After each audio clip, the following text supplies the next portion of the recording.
Hello നമസ്കാരം. ഇന്നത്തെ ക്ലാസ്സിൽ നിങ്ങളുടെ മുമ്പിൽ അവതരിപ്പിക്കാൻ പോകുന്നത് ജാവാസ്ക്രിപ്റ്റ് ക്ലോസ് സെറ്റ് എന്ന മെത്തേഡിനെ കുറിച്ചാണ്.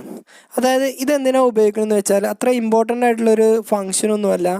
ജാവാസ്ക്രിപ്റ്റിൽ നമ്മൾ പൊതുവെ അധികം ഉപയോഗിക്കാത്തൊരു ഫംഗ്ഷനാണ് ക്ലോസ് സെറ്റ്സ്. അപ്പോൾ ഇതെങ്ങനെയാണ് ഉപയോഗിക്കുന്നത്, അല്ലെങ്കിൽ എന്തിനാണ് ഇത് ഉപയോഗിക്കുന്നതെന്ന് നോക്കാം. നമ്മളിപ്പോൾ ഒരു ടാഗ് ഉപയോഗിച്ചു, ആ ടാഗിൻ്റെ തന്നെ ഉള്ളിൽ മറ്റൊരു ടാഗ്, അതിനെ തുടർന്ന് അതിൻ്റെ ഉള്ളിൽ മറ്റൊരു ടാഗ്, ഇങ്ങനെ പല ലിസ്റ്റുകളായിട്ടോ അല്ലെങ്കിൽ ഓരോ ടാഗിൻ്റെ ഉള്ളിൽ മറ്റൊരു ടാഗായിട്ടായിരിക്കും നമുക്ക് ചേർത്ത് കൊടുക്കുക. അപ്പോൾ ഈ ടാഗുകൾ തമ്മിലുള്ള ഈ ടാഗിൻ്റെ മുമ്പുണ്ടായിരുന്ന ടാഗ് ഏത്, അതിൻ്റെ പാരൻറ്റ് ടാഗ്, അതേപോലെ തന്നെ അതുമായിട്ട് മാച്ച് ചെയ്യപ്പെടുന്ന മറ്റു ടാഗുകൾ ഏതൊക്കെ, ഇങ്ങനെയുള്ള കാര്യങ്ങളൊക്കെ നമുക്ക് കണ്ടെത്താൻ വേണ്ടിയാണ് ക്ലോസ് സെറ്റ്സ് ഉപയോഗിക്കുന്നത്. ക്ലോസെറ്റ് നമുക്ക് ഫൗണ്ട് ചെയ്ത് കഴിഞ്ഞാൽ അത് ഏതാണോ നമുക്ക് ക്ലോസെറ്റ്, അത് അതിൻ്റെ സെലക്ടർ നമുക്ക് കാണിച്ചു തരും. ഇനി ഏതെങ്കിലും ഒന്നിൻ്റെ ക്ലോസെറ്റ് നമുക്ക് കണ്ടില്ലെങ്കിൽ അതിന് നമുക്ക് ഡിസ്പ്ലേ ചെയ്ത് വരിക നൾ എന്ന വാല്യൂ ആയിരിക്കും. അപ്പോൾ ഇതെങ്ങനെ നമുക്ക് ഈ ക്ലോസെറ്റ് നമ്മളൊരു പ്രോഗ്രാമിൽ ഉപയോഗിക്കുക എന്നും അതെങ്ങനെ ഉപയോഗിച്ചിട്ട് നമുക്കൊരു പ്രോഗ്രാം ചെയ്യുക എന്നതിനെക്കുറിച്ചും ഇന്ന് നിങ്ങളുടെ മുമ്പിൽ അവതരിപ്പിക്കാം. അപ്പോൾ നമ്മൾ സാധാരണ ചെയ്യുന്ന രൂപത്തിൽ തന്നെ HTML വെച്ച് തുടങ്ങി.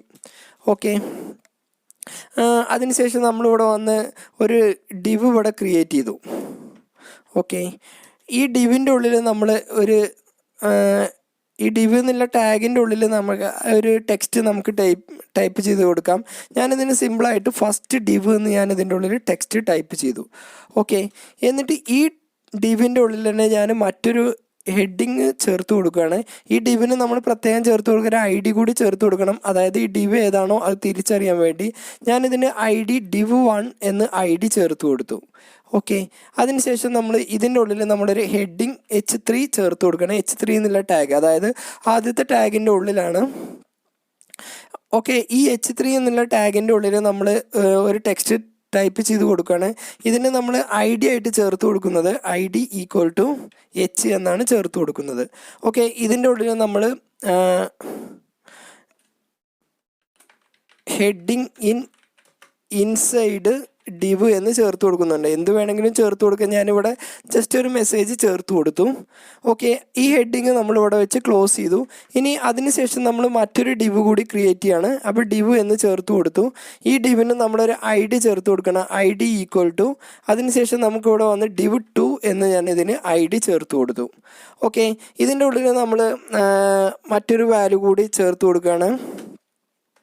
ഇതിൻ്റെ ഉള്ളിൽ നമ്മൾ ചേർത്ത് കൊടുക്കുന്ന ടെക്സ്റ്റ് എന്ന് പറയുന്നത് ഡിവ് ഇൻസൈഡ് ദ ഡിവ് എന്ന് ചേർത്ത് കൊടുക്കുന്നുണ്ട്. എന്താണോ നമുക്ക് വേണ്ടത്, അത് ടെക്സ്റ്റ് എന്താണെന്നോ നമുക്ക് തിരിച്ചറിയാൻ വേണ്ടി ഒരു ടെക്സ്റ്റ് ചേർത്ത് കൊടുക്കുന്നുണ്ട്. എന്നിട്ട് ഈ ഡിവിൻ്റെ ഉള്ളിൽ നമ്മൾ മറ്റൊരു ഡിവ് കൂടി ചേർത്ത് കൊടുക്കണം. ഇപ്പോൾ നമ്മളിവിടെ ക്രിയേറ്റ് ചെയ്ത ഈ ഡിവിൻ്റെ ഉള്ളിൽ നമ്മൾ മറ്റൊരു ഡിവ് കൂടി ചേർത്ത് കൊടുക്കുകയാണ്. അപ്പോൾ നമ്മളിവിടെ വന്ന് ഡിവ് എന്ന് ചേർത്തു. ഓക്കെ, ഈ ഡിവിന് നമ്മൾ ID ചേർത്ത് കൊടുക്കുന്നത് ID div3 എന്നാണ് ഞാനിതിന് ID ചേർത്ത് കൊടുക്കുന്നത്. ഓക്കെ, ഇനി ഇതിൻ്റെ ഉള്ളിൽ നമുക്ക് എന്താണോ മെസ്സേജ് കണ്ടൻറ്റ് വേണ്ടത് അത് നമുക്കിവിടെ ചേർത്ത് കൊടുക്കാം. അപ്പോൾ ഞാനിതിൻ്റെ ഉള്ളിൽ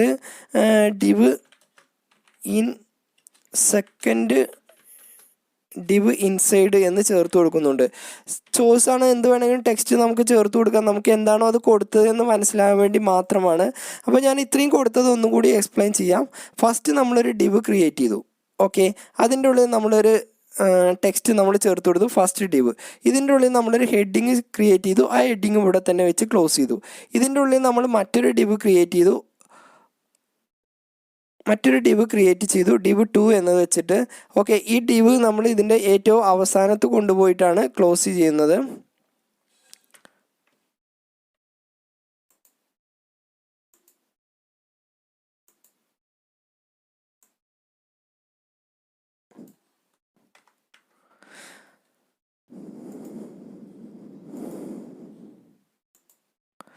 ഓക്കെ, ഇതിൻ്റെ ഉള്ളിൽ നമ്മൾ മറ്റൊരു ഡിവ് ക്രിയേറ്റ് ചെയ്തു. ഈ ഡിവ് തന്നെ ഇതിൻ്റെ ഉള്ളിൽ വെച്ചിട്ടും ക്ലോസ് ചെയ്യുകയും ചെയ്തു.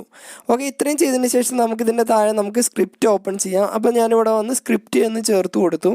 ഓക്കെ, ഇത്രയും ചെയ്തതിന് ശേഷം നമ്മളിവിടെ ഒരു വേരിയബിൾ ഡിക്ലെയർ ചെയ്തു. വേരിയബിളിൻ്റെ പേര് നമ്മൾ ഇഷ്ടമുള്ള എന്താണെന്ന് ചേർത്ത് കൊടുക്കാം. val1 എന്ന് ഞാൻ ചേർത്ത് കൊടുത്തു.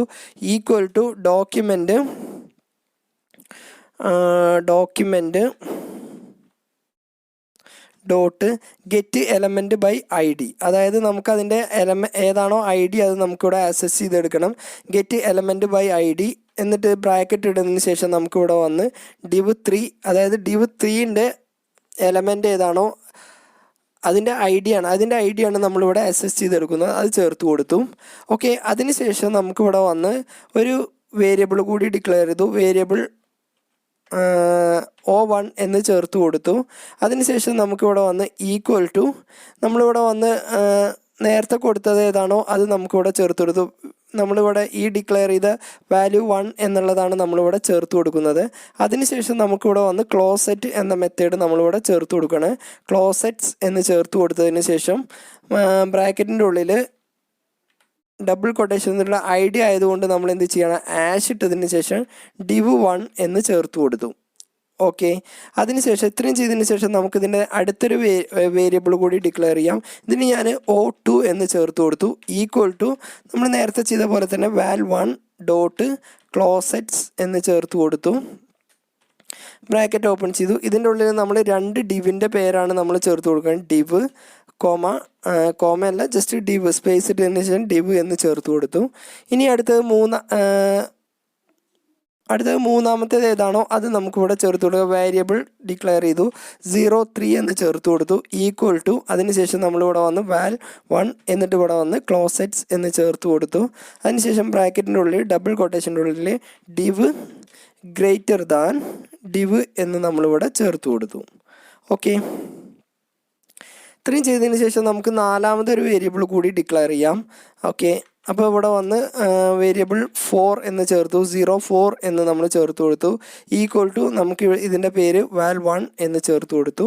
അതിനുശേഷം നമ്മളിവിടെ വന്ന് ക്ലോസെറ്റ്സ് എന്ന് ചേർത്തു.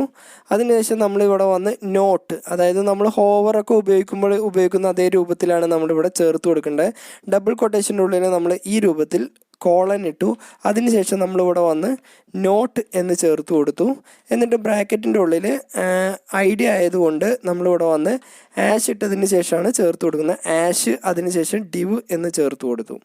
ഓക്കെ, div3 എന്ന് ഞാനിവിടെ ചേർത്ത് കൊടുത്തു. ഓക്കെ, ഇത്രയും ചെയ്തതിന് ശേഷം നമുക്കിവിടെ വന്ന് സ്റ്റേറ്റ്മെൻറ്റ് വെച്ച് ക്ലോസ് ചെയ്യണമെങ്കിൽ ക്ലോസ് ചെയ്യാം. ഓക്കെ, ഇത്രയും ചെയ്തതിന് ശേഷം നമുക്ക് ഓരോന്നും ഇവിടെ വന്ന് പ്രിൻ്റ് ചെയ്യിപ്പിക്കാം. അപ്പോൾ നമ്മളിവിടെ വന്ന് കൺസോൾ ഡോട്ട് ലോഗ് എന്ന് ചേർത്തതിന് ശേഷം ബ്രാക്കറ്റിൻ്റെ ഉള്ളിൽ ആദ്യം തന്നെ നമുക്കിവിടെ 01 എന്ന് ചേർത്ത് കൊടുത്തു. അങ്ങനെ ഓരോന്ന് 1 by 1 ആയിട്ട് നമുക്കിവിടെ വന്ന് ഡിസ്പ്ലേ ചെയ്യിപ്പിക്കാം. ഓക്കെ, മൊത്തം 4 എണ്ണമാണ്. അത് 4 ഞാനിവിടെ ഡിസ്പ്ലേ ചെയ്യിപ്പിച്ചു. O2, അതേപോലെ O3, അതിനുശേഷം O4.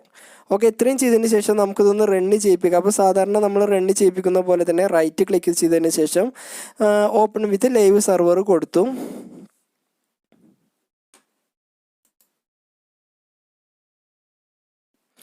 അപ്പോൾ ഇത് നമുക്ക് റണ്ണ് ചെയ്ത് വന്നിട്ടുണ്ട്. ഇവിടെ നിങ്ങൾക്ക് നോക്കിയാൽ പ്രത്യേകിച്ച് നമുക്കൊന്നും മനസ്സിലാക്കാനില്ല. അപ്പോൾ ഞാനിതിന് റൈറ്റ് ക്ലിക്ക് ചെയ്തതിന് ശേഷം നമ്മളിവിടെ നിന്ന് ഇൻസ്പെക്റ്റ് ഓപ്പൺ ചെയ്തു. ഓക്കെ, അതിനുശേഷം നമ്മളിവിടെ വന്ന് കൺസോളിൽ ക്ലിക്ക് ചെയ്യുക. കൺസോളിൽ ക്ലിക്ക് ചെയ്താൽ നമുക്ക് ആദ്യം തന്നെ ഇവിടെ ഡിസ്പ്ലേ ചെയ്ത് വരുന്നത് O1 ഏതാണോ നമ്മളെ ഡിവിൻ്റെ പേരെന്താണോ, അതായത് ഡിവിൻ്റെ ഡീറ്റെയിൽസ് എന്താണോ അതാണ് നമുക്കിവിടെ വന്ന് പ്രിൻറ്റ് ചെയ്ത് വരുന്നത്. ഓക്കെ, രണ്ടാമത് നമുക്കിവിടെ വന്ന് ഡിസ്പ്ലേ ചെയ്ത് വരുന്ന ഡിവുകൾ ഏതൊക്കെയാണോ അതാണ് നമുക്കിവിടെ ഡിസ്പ്ലേ ചെയ്ത് വരുന്നത്. എത്ര ഡിവുകളുണ്ടോ ആ ഡിവുകൾ ഏതൊക്കെയാണോ അതാണ് നമുക്കിവിടെ ഡിസ്പ്ലേ ചെയ്ത് വരുന്നത്. ഓക്കെ, അതിനുശേഷം നമുക്ക് div ഗ്രേറ്റർ ദാൻ div ആ രൂപത്തിലും അതിൻ്റെ അറ്റ് ലാസ്റ്റ് നമുക്ക് അതിനെക്കുറിച്ചുള്ള മുഴുവനായിട്ടുള്ള ഡീറ്റെയിൽസും നമുക്കിവിടെ ഡിസ്പ്ലേ ചെയ്ത് വരുന്നുണ്ട്. ഇതൊന്ന് എക്സ്പാൻഡ് ചെയ്യണമെന്നുണ്ടെങ്കിൽ അതിലൊന്ന് ക്ലിക്ക് ചെയ്തിട്ട് നമുക്ക് ഓരോന്നും ഇതുപോലെ എക്സ്പാൻഡ് ചെയ്തിട്ട് എന്താണോ ഇതിൻ്റെ ഉള്ളിൽ കൊടുത്തത് എന്ന് നമുക്ക് നോക്കാവുന്നതാണ്. ഓക്കെ, അപ്പോൾ ക്ലോസറ്റ് വെച്ചിട്ടുള്ള ഒരു ഫസ്റ്റ് എക്സാമ്പിളാണ് ചെയ്തത്. ഇതേ രൂപത്തിൽ തന്നെ നമുക്ക് രണ്ടാമത്തെ ഒരു എക്സാമ്പിൾ കൂടി ചെയ്ത് നോക്കാം. ഓക്കെ, സാധാരണ ചെയ്യുന്നത് നമ്മൾ നേരത്തെ ചെയ്ത പോലെ തന്നെ HTML വെച്ച് സ്റ്റാർട്ട് ചെയ്തു. ഓക്കെ, അതിനുശേഷം നമ്മളിവിടെ ഒരു div ക്രിയേറ്റ് ചെയ്തു. ഓക്കെ, ഈ ഡിവിന് നമ്മളൊരു ഐ ഡി ചേർത്ത് കൊടുത്തു. Okay, I D equal to ഇതിന് നമ്മൾ നേരത്തെ കൊടുത്ത പോലെ തന്നെ div1 എന്നാണ് ഐ ഡി ചേർത്ത് കൊടുത്തിട്ടുള്ളത്. എന്ത് വേണമെന്നുണ്ടെങ്കിലും നമുക്ക് ചേർത്ത് കൊടുക്കാം. അതിനുശേഷം ഇതിൻ്റെ ഉള്ളിൽ ടെക്സ്റ്റ് എന്താണോ വേണ്ടത് അത് നമുക്കിവിടെ ചേർത്ത് കൊടുക്കാം. അപ്പോൾ നമുക്ക് എന്താണോ ടെക്സ്റ്റ് വേണ്ടത് ചേർത്ത് കൊടുക്കുക. div എലമെൻറ്റ് എന്ന് ഞാൻ ടെക്സ്റ്റ് ചേർത്ത് കൊടുത്തു. ഓക്കെ, ഇത്രയും ചെയ്തതിന് ശേഷം നമുക്കിവിടെ വന്നൊരു പി എന്നുള്ളൊരു പാരഗ്രാഫിൻ്റെ ടാഗ് ഇട്ട് കൊടുത്തു. ഈ പിക്ക് നമ്മളൊരു ഐ ഡി ചേർത്ത് കൊടുത്തു. I D equal to P1 എന്ന് ചേർത്ത് കൊടുത്തു. ഓക്കെ, ഇതിൻ്റെ ഉള്ളിൽ നമുക്ക് വീണ്ടും കണ്ടൻറ്റ് എഴുതാനുള്ളതുകൊണ്ട് ഞാൻ എൻ്റർ അടിച്ചു. എന്നിട്ട് നമുക്കിവിടെ വന്ന് പാരഗ്രാഫ് എലമെൻറ്റ് ഇൻസൈഡ് ഡിവ് എന്ന് ചേർത്ത് കൊടുത്തു. ഓക്കെ, അതിനുശേഷം നമ്മളിവിടെ വന്ന് ഈ പാരഗ്രാഫിൻ്റെ ഉള്ളിൽ നമ്മൾ മറ്റൊരു ഹെഡിങ് ചേർത്ത് കൊടുക്കണം. അപ്പോൾ നമ്മളിവിടെ വന്ന് H3 എന്ന് ചേർത്ത് കൊടുത്തു. ഓക്കെ, H3ക്ക് നമ്മളൊരു ക്ലാസ് നെയിം കൊടുക്കുന്നത് ഐ ഡി ചേർത്ത് കൊടുക്കുന്നത് I D equal to H എന്ന് ചേർത്ത് കൊടുത്തു. ഓക്കെ, എന്നിട്ട് ഇതിന് കണ്ടൻറ്റ് എന്താണോ നമുക്ക് വേണ്ടത് അത് ചേർത്ത് കൊടുക്കാം. ഹെഡിങ് ഇൻസൈഡ് പി എന്ന് ചേർത്ത് കൊടുത്തു, പാരഗ്രാഫ് എന്ന് ചേർത്ത് കൊടുത്തു. പാരഗ്രാഫിൻ്റെ ഇൻസൈഡ് ഉള്ളിലാണ് എന്ത് വരുന്നത്, ഈ H3 എന്ന ടാഗ്. ഓക്കെ, ഇത്രയും ചെയ്തതിന് ശേഷം ഇതിൻ്റെ ഉള്ളിൽ നമ്മൾ മറ്റൊരു ടാഗ് കൂടി ചേർത്ത് കൊടുക്കണം, പി എന്നുള്ള ടാഗ്. അതായത് H3ൻ്റെ ഉള്ളിലാണ് നമ്മൾ എന്ത് ചേർത്ത് കൊടുക്കുന്നത്, ഈ പാരഗ്രാഫ് ടാഗ് വീണ്ടും നമ്മൾ ചേർത്ത് കൊടുക്കുന്നത്. അപ്പോൾ നമ്മളിവിടെ വന്ന് പി എന്ന് ചേർത്ത് കൊടുത്തു. എന്നിട്ട് ഈ പിക്ക് നമ്മളിവിടെ വന്ന് നേരത്തെ P1 എന്ന് ചേർത്ത് കൊടുത്തിട്ടുണ്ട്. ഇതിന് ഐ ഡി നമ്മളിവിടെ വന്ന് P2 എന്ന് ചേർത്ത് കൊടുത്തു. ഓക്കെ, എന്നിട്ട് ഞാൻ അതിന് ടെക്സ്റ്റ്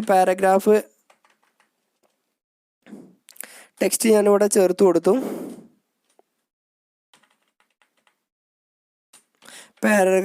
പാരഗ്രാഫ് എലമെൻറ്റ് ഇൻസൈഡ് ഡിവ് എന്നും ചേർത്ത് കൊടുത്തു. ഓക്കെ, ഇത്രയും ചെയ്തതിന് ശേഷം നമുക്കിത് എന്ത് ചെയ്യാം, അപ്പോൾ ഇവിടെ വന്നൊരു ഡിവ് കൊടുത്തിട്ടുണ്ട്, അതിൻ്റെ ഉള്ളിൽ നമ്മളൊരു പാരഗ്രാഫ് കൊടുത്തിട്ടുണ്ട്, അതിൻ്റെ ഉള്ളിൽ നമ്മളൊരു H3 കൊടുത്തിട്ടുണ്ട്, അതിൻ്റെ ഉള്ളിൽ നമ്മളൊരു പാരഗ്രാഫ് കൂടി കൊടുത്തിട്ടുണ്ട്. ഇത്രയാണ് നമ്മളിതിൻ്റെ ഉള്ളിൽ നമ്മൾ ചെയ്ത കാര്യങ്ങൾ. ഇനി നമുക്ക് സാധാരണ ചെയ്യുന്ന രൂപത്തിൽ തന്നെ സ്ക്രിപ്റ്റ് സ്റ്റാർട്ട് ചെയ്യാം. സ്ക്രിപ്റ്റ് എന്ന് ചേർത്ത് കൊടുത്തു. അതിനുശേഷം നമ്മളൊരു വേരിയബിൾ ഡിക്ലെയർ ചെയ്തു. അതിന് നമ്മൾ പേര് val1 എന്ന് ചേർത്ത് കൊടുത്തു.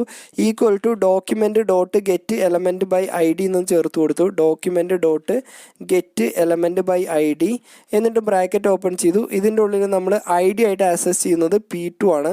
അപ്പോൾ ഞാനിവിടെ വന്ന് ജസ്റ്റ് P2 എന്ന് ചേർത്ത് കൊടുത്തു. അതായത് പാരഗ്രാഫിൻ്റെ ഐ ഡി ആണ് നമ്മളിവിടെ എലമെൻറ്റിലായിട്ട് ആക്സസ് ചെയ്തെടുക്കുന്നത്. അതിനുശേഷം നമ്മളിവിടെ വന്ന് ഒരു വേരിയബിൾ ഡിക്ലെയർ ചെയ്തു. O1 എന്ന് ചേർത്ത് കൊടുത്തതിന് ശേഷം ഈക്വൽ ടു val1 എന്ന് ചേർത്ത് കൊടുത്തു. അതിനുശേഷം നമ്മളിവിടെ വന്ന് ക്ലോസെറ്റ്സ് എന്ന് ചേർത്തതിന് ശേഷം നമുക്കിവിടെ വന്ന് ഡബിൾ കൊട്ടേഷൻ്റെ ഉള്ളിൽ P എന്ന് ചേർത്തു. ഓക്കെ, ഇതെല്ലാതും വരുന്നത് കൊണ്ട് ഞാനത് കോപ്പി ചെയ്തിട്ട് പേസ്റ്റ് ചെയ്യുന്നുണ്ട് എളുപ്പത്തിൽ ചെയ്യാൻ വേണ്ടി. ഇവിടെ ഞാൻ O2 എന്ന് ചേർത്ത് കൊടുത്തു. ഇതിൻ്റെ ഉള്ളിൽ നമ്മൾ H3 എന്നാണ് ചേർത്ത് കൊടുക്കുന്നത്. ഓക്കെ, അടുത്തത് ഇതേപോലെ തന്നെ ക്ലോസ് ചെയ്തു. ഇതിന് ഞാൻ O3 എന്ന് ചേർത്ത് കൊടുത്തു. ഇതിൻ്റെ ഉള്ളിൽ നമ്മൾ പേര് കൊടുക്കുന്നത് div ആണ് ചേർത്ത് കൊടുക്കുന്നത്. അപ്പോൾ div എന്ന് ചേർത്തു.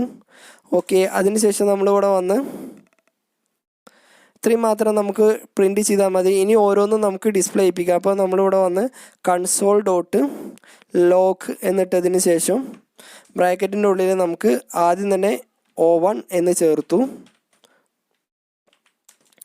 3 ആയതുകൊണ്ട് നമ്മൾ 3 ചേർത്ത് കൊടുത്തു. ആദ്യത്തിന് O1 എന്നും രണ്ടാമത്തിന് O2 എന്നും മൂന്നാമത്തിന് O3 എന്നും നമ്മളിവിടെ ചേർത്ത് കൊടുത്തു. ഇത്രയും ചെയ്തതിന് ശേഷം നമുക്കിതൊന്ന് റണ്ണ് ചെയ്യിപ്പിക്കാം. അപ്പോൾ ആൾറെഡി ഇവിടെ റൺ ചെയ്തിട്ടുണ്ട്. ഇതൊന്നും കൂടി റീലോഡ് ചെയ്തു.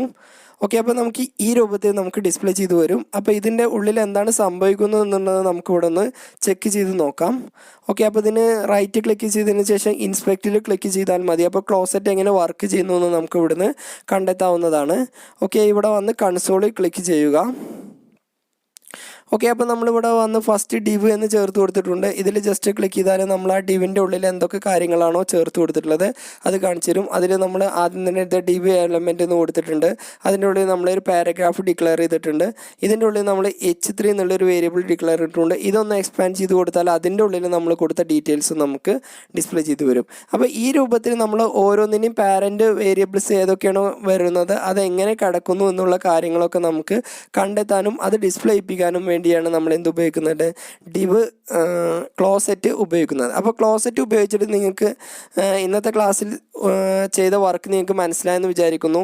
എന്തെങ്കിലും ഡൗട്ട് ഉണ്ടെങ്കിൽ വീഡിയോക്ക് താഴെ കമൻറ്റായി ചേർത്ത് കൊടുക്കാവുന്നതാണ്. അടുത്തൊരു വീഡിയോയുമായിട്ട് നമുക്ക് വീണ്ടും കാണാം.